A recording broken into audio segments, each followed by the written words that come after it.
do a very similar thing every day for years or decades, and then one day your life changes overnight. And even in the short term, I think obsession, like, you don't get instant results, you don't get constant results. It's these huge jumps in progress, these huge weeks or months of progress, and then things go back down for a while, because obsession is at its core something you do in private. You do it in silence, you do it in the dark, right? And the world doesn't notice until it is completely obvious and you can't ignore it, right? Like, me talking about obsession is kind of like that. Like, in the beginning of this year, I was getting shouted out on like podcast after podcast after I was just ranting about this thing for the last 12 months alone in my room, like in my office.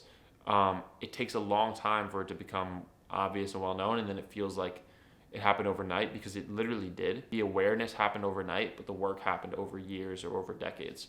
I'm trying to always remind myself of that, because I'm about to get to one of those overnight moments where, like, I've been going really hard on the running content and the running stuff, and I'm just trying to be basically a pro runner, right? Like, I'm not going to the Olympics like these guys who just got to the Olympic trials, and I'm not anywhere close to that, at least not yet.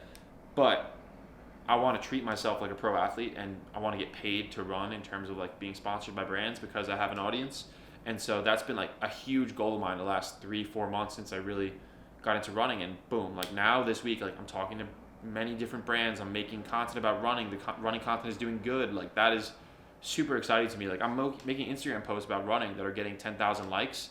That to me is super sick. Like, that is like, the younger me would have been blown away by that. And 10,000 likes aren't what matter, but it's just like that's a decent metric for me, that a post is like somewhat good. That's kind of like my base likes. But for me to like go from like quotes and like writing posts to like running posts and pictures of me and have it do good, that's a super good sign that I'm making this transition from creator, faceless, just quotes and animations to, oh, this is Zach. He's a real person. He's a real, he's a runner. He's a writer. He's this kid in New York just trying to fucking get after it. And that's what I'm trying to do, and it's working, but it's super hard. It's a super hard transition that I have to do every single day. And I think way too much about it, right? Like, I don't make that much content yet still, but I overanalyze and think about how I'm making that transition, right? Because it's like, while I'm making things more about me and me being like the example of obsession, I want things to also be way less about me. And I want to not put the focus on my mile splits, right? Like, I want to stop doing that as much. Like, no one gives a fuck about my running, and that's the truth. No one cares. They care about it because it inspires them to go and run and get after it. That's why it matters.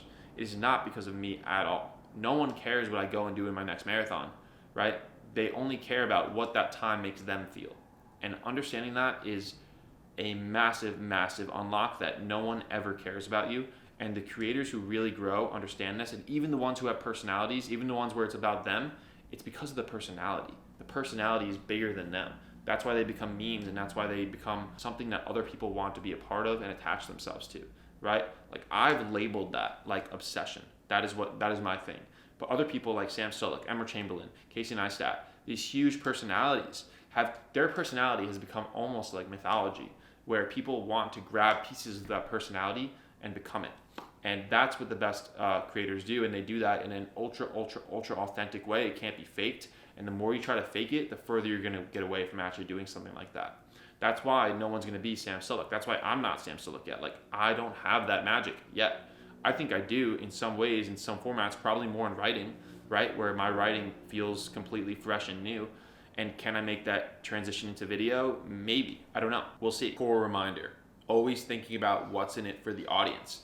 Like with this YouTube channel, right? What I'm learning about YouTube is that it is always about basically someone who's never seen your account finding your video on their homepage or recommendations, clicking on it and watching it. And they can't really have known who you are. They have to see something in the title and thumbnail that makes them click, and then in the video, they have to watch and have a good watch time for the video.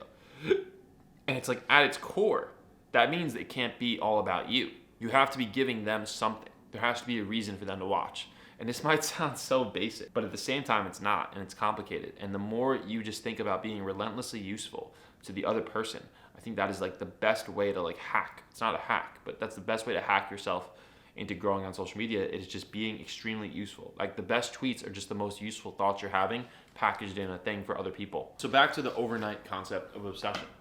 I mean, like selling your company is the perfect example of this, right? That's like you're working for years, sometimes you're not getting paid much, and then boom, overnight you get a check or you get a wire and your life is completely different, right? Years of obsession changes your life overnight. Iteration happens in silence and it's almost invisible until you can't ignore it, right? Like my Instagram's a good example. I would iterate over fonts and small color changes, literally like one or two shades off over time, every post, every day for years. And then you scroll through my page and eventually the content looks completely different. It looks like a completely different account, and that's iteration. Iteration is small little tweaks and then boom, one day it's completely different. I've been tweaking my page literally from being a quote account on Instagram to being me, this like artist, athlete, entrepreneur, writer, runner, and trying to build these businesses around obsession, right? It's like that transition is just 1,000 little notes of iteration from the words I'm writing to the pixels and like designs I'm sharing. And it's tiny things. And I obsess over all of them every day. And it's like, no one understands this. And it hasn't made me that much money yet. But one day, I just know it's going to make me so much money. And it will be because every single ounce of iteration. And that game is what I'm obsessed with. I spent years in my room just reading books, right? Doing nothing really, but just reading. And I used to look back and regret those times because I don't read as much now. But it's because I'm too busy trying to make stuff. And that is a beautiful, beautiful thing. And there will be a time when I am more hands off with the making and I will have time to go and read again. And all of those little, every word I'm reading is compounding into this vehicle that, boom, changes my life overnight in many ways, right? That'll happen. Depends on how much I'm obsessing. But like I think now my life will change overnight probably a few times this year. I think I'm really close. Like I said, my goal right now is to be this pro athlete. Like I am trying to enter my Arnold era, right? Of like, I'm going to obsess over running for a while. I'm going to build businesses in the space. I'm going to take over the space. And then, I'll probably move on to something else years down the line or decades down the line. I don't know how long this era is going to be.